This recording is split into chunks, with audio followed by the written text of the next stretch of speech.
Hi, everybody, and welcome to the latest episode of the Stephen and Oliver Show. And we've got a great one today. Stephen's, obviously, standard.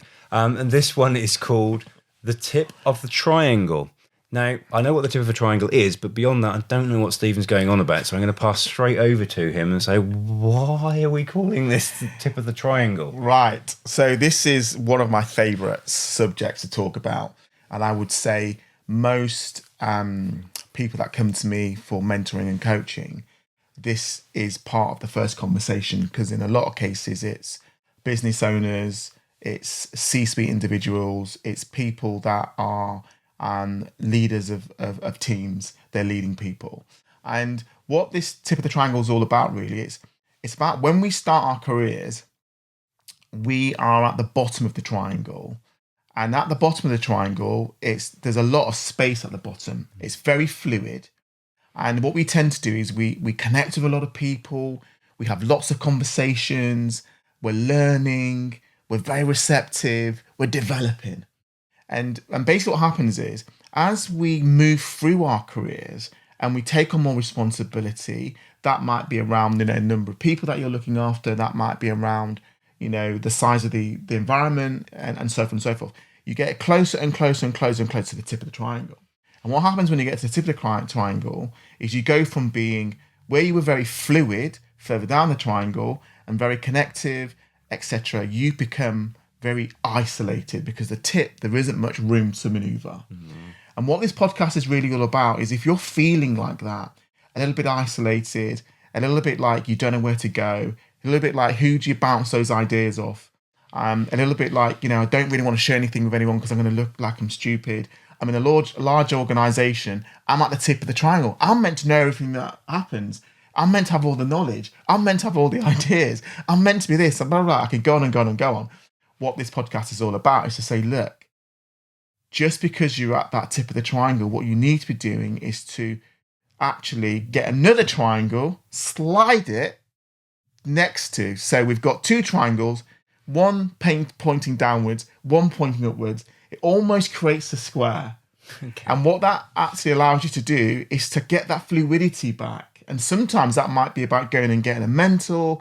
That might be about going to get a coach. That might be about, connecting with more people. That might be about networking. That might be about, bringing more people into your trusted circle, and so forth and so forth. And I see this happen more times, day after day after day, where leaders are isolated. They don't think the same. They don't have the same stimulation with other people. They're literally isolated to a point where they actually start to lose that special sort of feeling that they had when there was all that fluidity around them. Does that make sense? Yeah, no, that does. No, thank you for clearing that up. I was wondering where the hell you were going with it, but no, it makes a lot of sense. Immediately takes my mind to a few things, like especially your upside down triangle and so forth, is about people calling various different phrases like, don't they be the stupidest person in the room? So, i.e. surround yourself with other people that know stuff, talent and things like that. And then link to that, train people well enough so they can leave, look after them well enough so they don't want to. And you look at, not all, but many of the most successful entrepreneurs and business owners don't claim to be particularly special. They are, because of what they've achieved, but they credit it all to the other people around them. So one of the first things that comes to my mind is, if you are feeling that you're at the top of the triangle and trapped, are you a little bit of a micromanager? Do you have some trust issues? Do you not think anybody else will do it as well as you? Because that's not the only reason that you could be feeling that at the tip of the triangle, as you describe it. That's often what we first find out. And it might be for a whole host of reasons that you've ended up in this place, but you're not stuck there. And that whole idea about how we learn to trust people, and this is, again, I imagine what Stephen does, certainly I do a lot of the time with my clients, is working out how to trust. Because we're not suddenly saying, right, just open up everything and give them the whole lot. I like to test trust of the people around you. So you give them the small stuff, the stuff as I describe to my clients that won't kill you. And what I mean is it's not going to break the business. So there are things that you are doing now that you don't necessarily need to be doing, and you believe somebody or multiple people could do. Let's try that first. And don't try it, let's do it. Bad Oliver said the naughty word try. I hate the word try. Do it. Give these people that small task. Give them that small amount of autonomy, whatever it might be, to prove that actually, they can do that. They don't need me. Because this is what you need to get to in these scenarios, isn't it? Like, oh, they don't need me vibe. To feel like, oh, I could go off and play a round of golf. Obviously, slightly obsessed with that. Oh, I could go on a long weekend, starting on Friday rather than Saturday, Sunday. Oh, do you know what? I could turn the laptop off at 6 o'clock and enjoy the meal with the family. Or I don't need to go back and work when I put the kids to bed. Whatever it might be. You'll start having those moments, as I call them, where you realise I didn't need to do that thing, or I don't need to be that person to everybody, or, I don't need to take all the various different monkeys off everybody else and put them on my back. I can pass those monkeys back to people when they come to you with problems without solutions. Go off and let them be empowered, let them learn. So that's immediately hearing it fresh now, realizing now what you mean by tip of the triangle, where that takes me. So I don't imagine it's purely about people micromanaging, though. There's probably, in your experiences of that terminology, there's others. So other than micromanagement, what other things might people recognize in themselves? One of the things you touched on there, which I'm going to talk about something quite controversial here, because I think a lot of people are going to be in different camps. So you talked about trust. And one of the things this takes me to, I remember being a young 17-year-old, and it's funny because if Dominic's listening to this podcast, we were only talking about it this week. So Dominic, I remembered our conversation. There's two ways of going with trust. And the first thing I'm going to talk about, I absolutely hate. Okay. I hate it when someone goes, you need to earn my trust. I've never understood that. I've never understood when someone says to me, you need to earn my trust. I've always been of this. As far as I'm concerned, you have my full trust. But now you've got to keep that. I'm giving you 10 out of 10. I'm trusting you. You've got to this point, so I'm trusting you. What you've now got to do is hold on to that trust. And I've always felt on my journey, that's been just more powerful for me. I think when you say to someone, you've got to earn it, I've never really quite understood that. Why do I need to earn it? Why do I need to earn that? What have I done to lose it? Yeah. And there'll be some people listening to this going, yeah, that's absolutely right. You need to earn my trust. You need to do things for me to trust you. And I'm going, why? As far as I'm concerned, I absolutely trust you. You now need to hold on to that trust and keep it, which I've always believed in that. So that's the first thing that came was this trust. And I think the reason why a lot of people get to that tip of that triangle and they do feel isolated is because they've forgotten to trust. Because at some stage early on in their career, they must have been able to trust to go up the escalator in the way that they have. But somewhere they've let go of that. So it's the trust. And also it's about allowing yourself, again, and we've talked about this before, it's okay if we don't know everything. Yeah, it really is. It really is okay. I have had one of the most amazing careers. Some of the things I've been exposed to have been absolutely brilliant. I've travelled the world. I've worked in different countries. I've been submerged in different cultures. I've had a ball of a time. Not because I was brilliant, but because I surrounded myself with brilliant people and I was able to inspire and motivate those people to want to support me on my quest to do well. Okay? I didn't have all the answers. And I do think sometimes when you get to that tip of that triangle, the reason why you feel isolated is because you believe you need to have all the answers. You don't want to come across as an idiot. And it just takes me back to when I first became a senior leader. We used to have in British Shoe Corporation, and people listening to the podcast that worked for British Shoe, part of the Sage Group back in the day, will remember the Goldfish Bowl. And the Goldfish Bowl was this high-powered room where all the senior decisions were made. But it was called the Goldfish Bowl because it was all glass. So everyone on the outside could see in. And when I think back to those dark days of leadership, where we actually believed in this room that we knew everything, and everyone on the opposite side of the goldfish bowl, they didn't know anything. We had all the answers. Yeah. And I can never forget one day where we were discussing something and Rebecca turned to him and went, well, let's go and ask the people.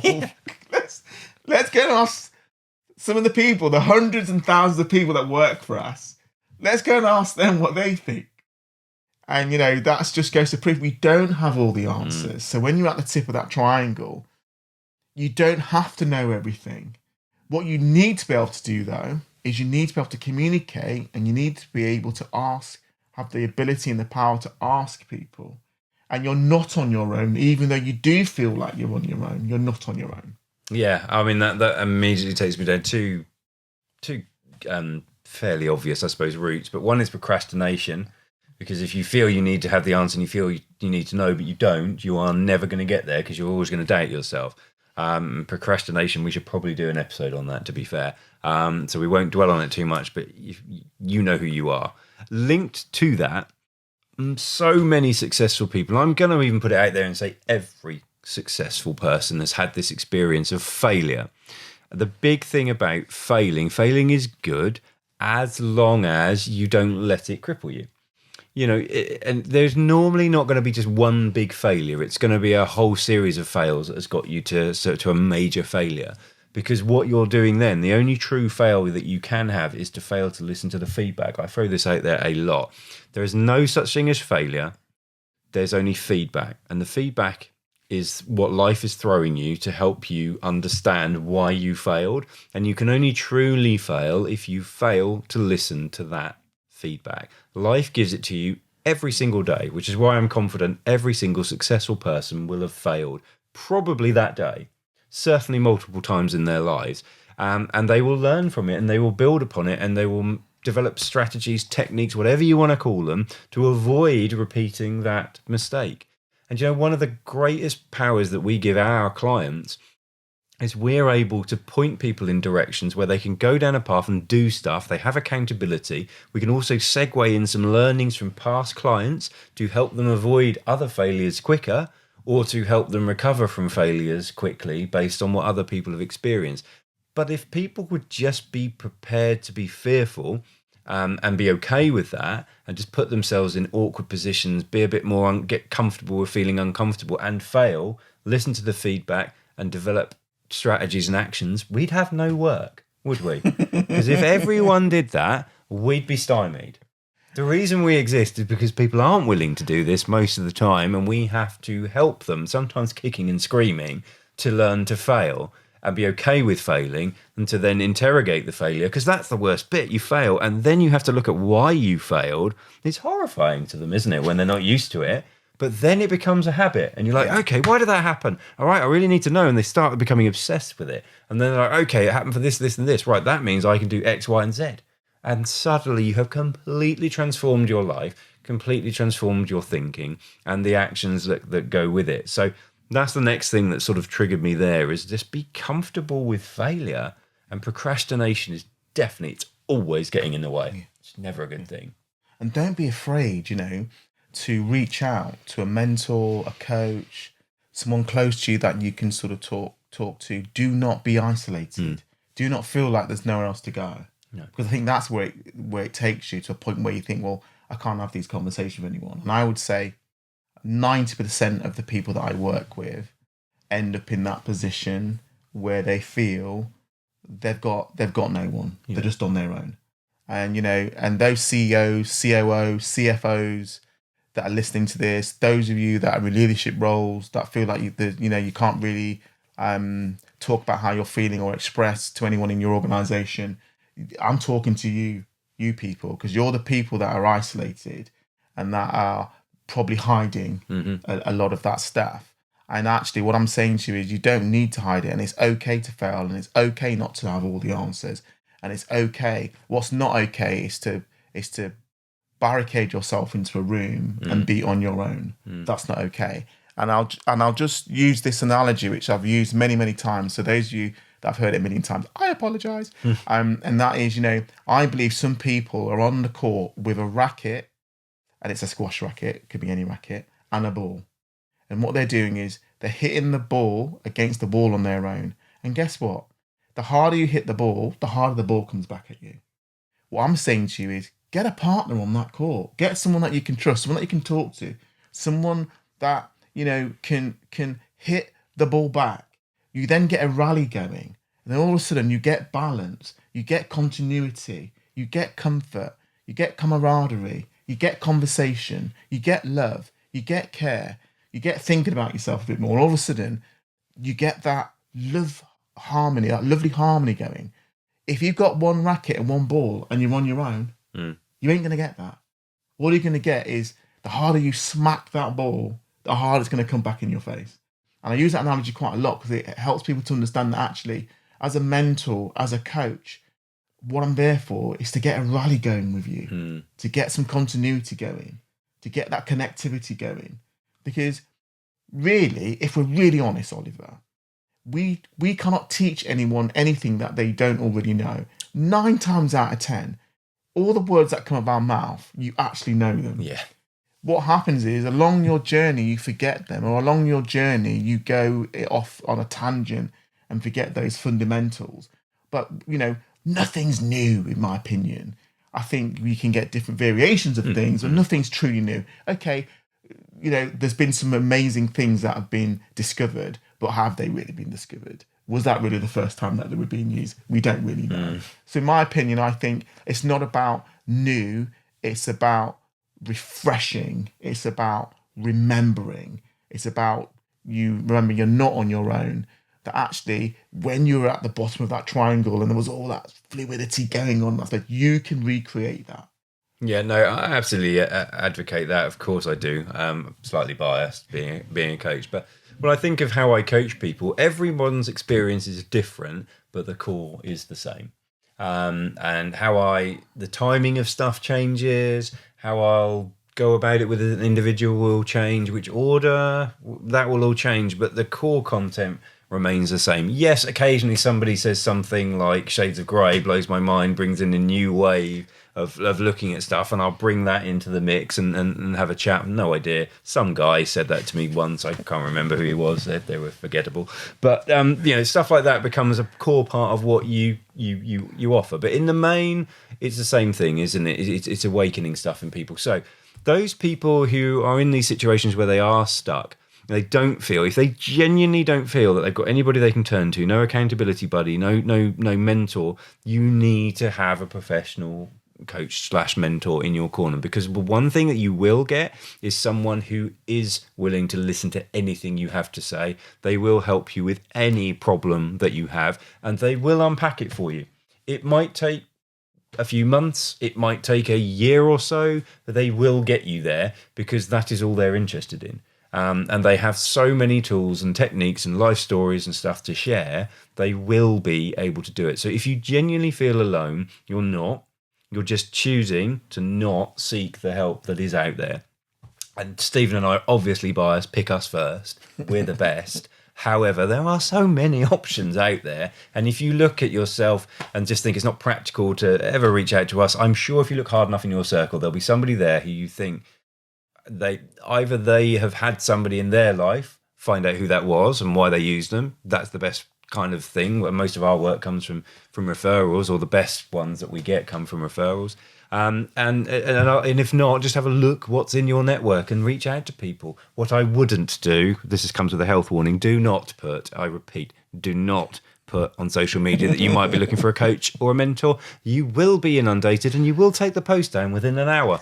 I've seen it happen a few times. In fact, I've won some clients by reaching out to those people privately and saying, oh, they're there. Don't worry. It's okay. We're not all like that. Don't, please, I repeat, put a request on social media to find a coach. But you definitely are missing something by not having somebody like us in your corner if you genuinely feel that you've got nowhere else you can turn. So that would be my final 2 pennies worth. Bit of a pitch. Apologies. But it's fact, isn't it? It's not that cringy, is it? Anyway, help me, Stephen. Finish the episode for me. Yeah, I'd just like to finish by saying the answer is always in the room. You just need someone with you to ask the right questions. Nice. I think we'll leave it there. Perfect way to seal the end of the episode. I hope you've all enjoyed that. As usual, reach out to Stephen and I if anything has triggered you, especially if you want to hire our services. We're more than available. And we'll look forward to presenting the next episode to you next week.